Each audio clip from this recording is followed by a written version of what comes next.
This has been ebb and flowing all night since about 7 o'clock. Take a look over my shoulder. You can see some police officers that are in SWAT gear that have kind of closed off the road here on Pennsylvania Avenue. And this is an area that is being used by people who are Trump supporters to get to balls and inaugural celebrations going on tonight. Here's a little video of what we have been seeing throughout the night. The streets have been filled here on Pennsylvania Avenue. That's not the unusual part, but we have seen reports of tear gas being used, firecrackers going off. We've witnessed some pro-Trump signs being burned in the street, and we've also seen some of this group throwing eggs and just disrupting things as people are trying to get into the inaugural balls that are happening here ahead of everything. All right, come on back out of here live. You can see some of these confrontations that are happening right now between police officers, the protesters, and the people who are Trump supporters. Oh, it's a little wild out here. Nothing violent. We have not seen any arrests out here, but we definitely feel the unrest and we feel a lot of the tension between all of these groups. We haven't really seen a lot of situations where people have confronted police, but that's certainly possible, and that's one reason so many police officers are out here and ready for whatever happens. They were knocking at the doors and taking the people out and tell them, run, run, run. Monica Ramirez watched from her window as a terrifying scene unfolded on Covered Wagon Lane. Oh my God. She knew police were after someone dangerous, but there was also another danger. We saw coming this smoke there and then smoke over there. So I say, oh my gosh, that's my neighbor. A fire in the same home where a man was being held hostage. So we had an active shooter event and a fire in the home. At the same time, we had a hostage that was in the home that called 911 and said he could not breathe. Police say the man barricaded inside the burning home also shot two men who managed to escape and called police. Our understanding is that the suspect was firing this weapon repeatedly inside the house. Ramirez was still watching when Fairfax County Police made their move.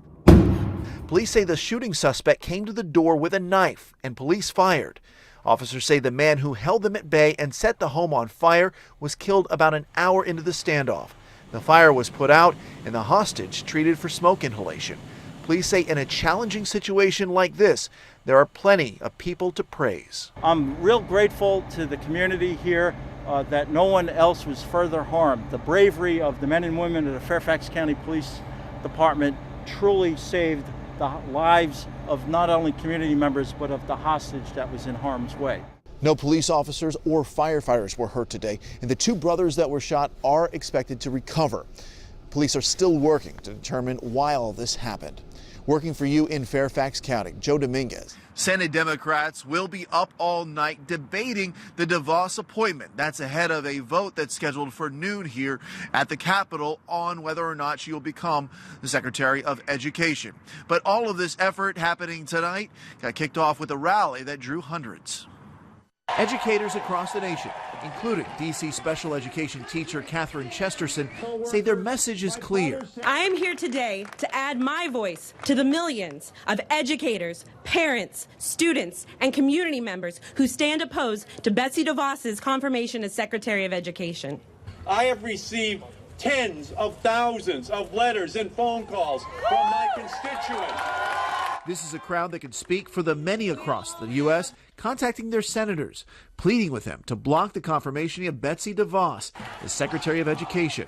They say she doesn't have the education to do the job and would take public schools in the wrong direction. Ladies and gentlemen, I've never seen such an unqualified nominee to serve as Secretary of Education. It's not just elected leaders saying DeVos doesn't pass the test. I have teachers in my family, though. They work very hard for their students, and they're very concerned about the effect that Betsy DeVos would have if appointed. Melanie Pino is from Maryland and decided it was time to make a sign and join the fight. Yeah, well, we just need one more vote, so that's what we're here to do, to put the pressure on. We need one more vote. One more vote is a rallying cry. If they get one more Republican senator to change their mind about DeVos, it would mean that the vice president does not have that final say on this decision. But at this point, it's not clear who that Republican senator could be that would change their vote. Reporting live at Capitol Hill, Joe Dominguez, DCW 50 News at 10. Firefighters are still dealing with hot spots here. I'm going to step away so that you can see what's going on right now. We can still see some smoke coming from the top of this fire, and firefighters have that ladder fully extended. They're still trying to get to some of those hot spots that I mentioned a little bit earlier. We have some video of this from when it was burning, when it was fully engulfed. Neighbors say they saw a fire in the garage of this home on Nash Drive, but before they could do anything, where firefighters could arrive, it was already out of control. This house is in the Sumner Lake neighborhood, which is on the north end of Manassas near Fairmont Park. We talked to a man who lives next door to the burning home. That neighbor is not sure how much damage this fire did to his home, but he knows the family inside the inferno got out safely. It's scary. The homes in this neighborhood are very close together, so many neighbors are thankful tonight that the firefighters who are still here on scene were able to get to this fire as quickly as they did to keep that fire from spreading. There's still some work to be done before an investigation into a cause can be launched. We're live in Manassas tonight. Joe Dominguez, DCW 50 News at 10. The key here is the word medicinal. It means marijuana won't be sold in storefronts everywhere in Maryland with this proposal. The person behind this proposal tells us why it's so important for her and many others. Something as simple as breathing is a struggle for 6-year-old Nicholas. He and his twin brother both suffer from terminal epilepsy, seizures that could kill them. We've exhausted all the options for them, and their neurologist said it was time to choose between quantity and quality of life. But his mother is working on getting Nicholas and thousands of others in Maryland new options. Shannon Moore is the commissioner of the state's medical marijuana program. Today, patients with qualifying conditions can sign up for the registry. We've rolled out the patient registry this morning at 9 a.m., and we're doing a phased rollout. Patients with the last name near the top of the alphabet sign up now. Those with the last name near the bottom of the alphabet can sign up beginning next Monday.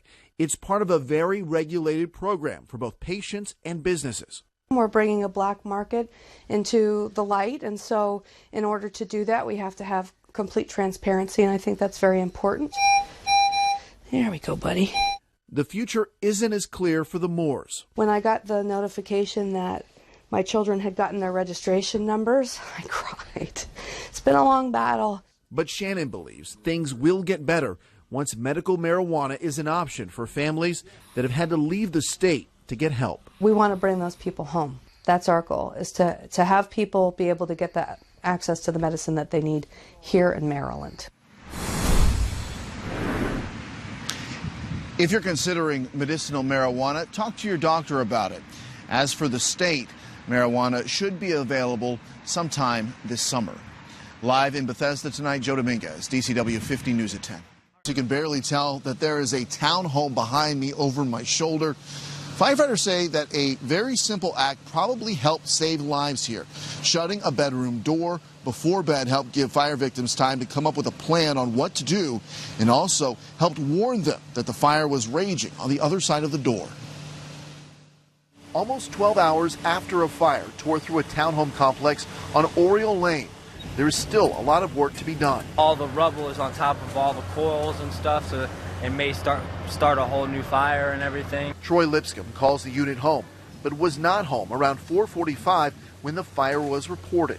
His mother and stepfather were home, though. Grill and stuff started to ignite and explode, our propane tanks and all that. They were on the second floor and trapped by flames. The door felt too hot for them, and then eventually they waited a couple seconds, and then they were like, okay, there's a fire in the house, and they moved the fan out the window and then jumped out the window. The two are in the hospital, along with a Montgomery County firefighter who battled the 2-alarm fire. 2 other homes next door were also destroyed. One victim didn't want to be identified, but talked to us about surviving their second fire in the last year. I know what it's like not to lose your possessions, but to lose all your memories, and it's a very hard time. Many in this Quail Valley neighborhood say they've seen too many fires in the area and wonder why. See, this is the second house. That's another house over there. Meanwhile, Troy will try and salvage what's left and be grateful everyone survived. Hugged my mom and made sure to tell her I was okay. I asked her if she was okay.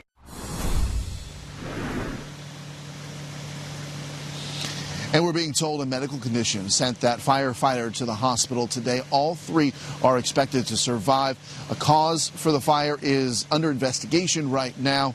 And firefighters were back in this area checking for working smoke alarms in this neighborhood tonight.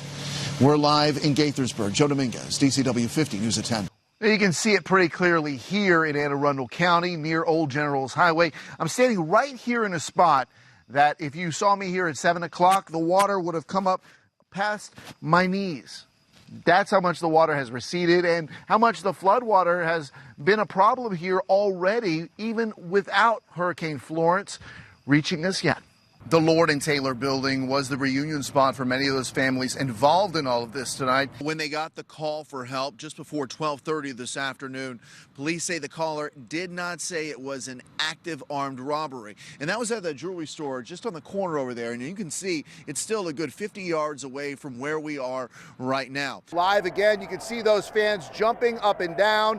This is going to be the celebration point for all of the fans that are here inside the stadium of T-Mobile Arena. They're going to be going out there and joining their fellow Capitals fans here in just a few minutes after they watch the Capitals team receive the Stanley Cup. The mayor says she's excited about this project because it will create 1,000 jobs, construction and permanent. This is one of the last train cars to be removed from Sunday's derailment, but there's still a lot of work to do.